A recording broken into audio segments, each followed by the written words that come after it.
Hello, welcome back to my channel. My name is Sophia, and today we are going to talk about 4 things you can do to be safer when you go on your next run. Lately, I've been running more in preparation for the 2024 tactical games in September. I've always been someone who said I'm not a runner or geez, I hate running, but lately, because I've had to run more out of necessity, I've actually begun to enjoy it. I will say one of the most stressful parts of running outside specifically is preparing for that run to be as safe as possible. I tend to hear of a lot of horror stories of women going on runs and then getting pushed into a van, attacked, or worse. Not to mention the countless be safe pieces of advice I've gotten over the years anytime I head out for a jog. And looking back, it's honestly scary how little I knew about the dangers around me. I used to run with both headphones in, I would run with no safety tools, no training, and just no awareness. Nowadays, I feel empowered because of what I've done to educate and equip myself. Let's go ahead and jump into the first aspect, which is communication. Anytime I go for a run, I like to at least tell one person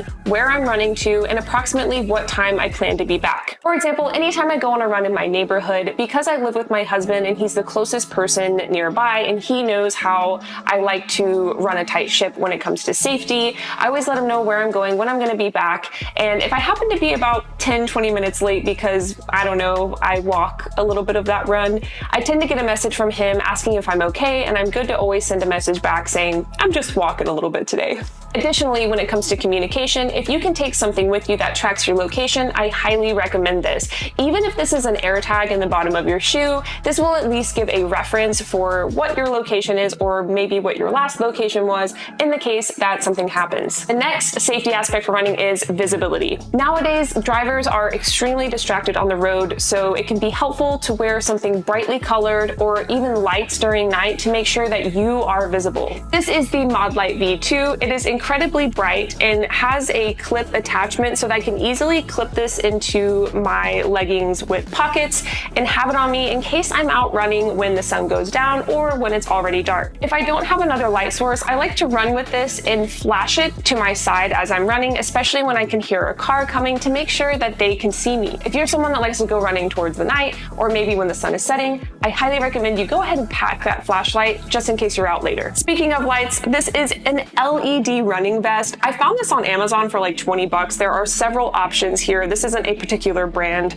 that I recommend over any others. It's just what I've used, and I will link it in the description along with anything else referenced in this video. So this has lights on both sides so that when I'm running, cars can see me in both directions, and it has multiple color functions so that you can stand out depending on maybe what colors are around. Lastly is this neon yellow vest I purchased. I throw this over anything I'm wearing, and to be honest, it has helped with the way I like to conceal a firearm on these runs. This was a very easy purchase. It was 25 to 30 bucks on Amazon, and I use it for every single one of my runs. The next aspect of safety we're going to talk about is safety tools. These will be things you can take on you that are fairly lightweight and portable so that you have something that stands between you and another individual. Starting off, we have OC spray. This particular brand is POM pepper spray. Whenever you're on the run, I highly recommend that you run with this in your hand if you are comfortable with that. You can pretty much hold it in the same orientation that you would hold your running hands,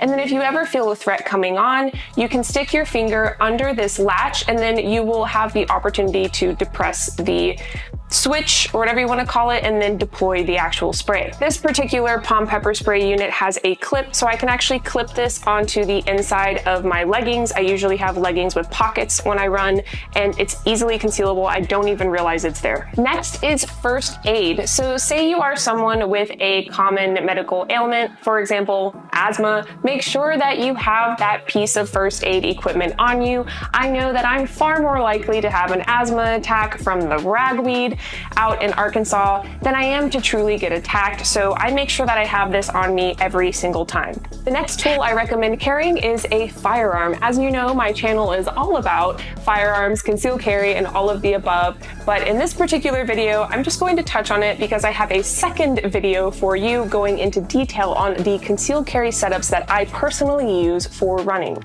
Additionally, when I run, I like to carry my state license as well as my concealed carry license in case I ever actually have to use my firearm. I like to have that on hand. When it comes to my concealed carry insurance, that is tucked away in the wallet app of my iPhone. The last safety aspect we'll cover today is training. When it comes to protecting yourself, there's no question that tools can only go so far. We want to make sure that we're training not only with our hands, but with all of the tools I mentioned today, including pepper spray. If you're wondering how to train with pepper spray, please visit those links in the description that I mentioned. I will also have the POM Pepper Spray Inert Unit linked in the description. This is a unit that you can train with.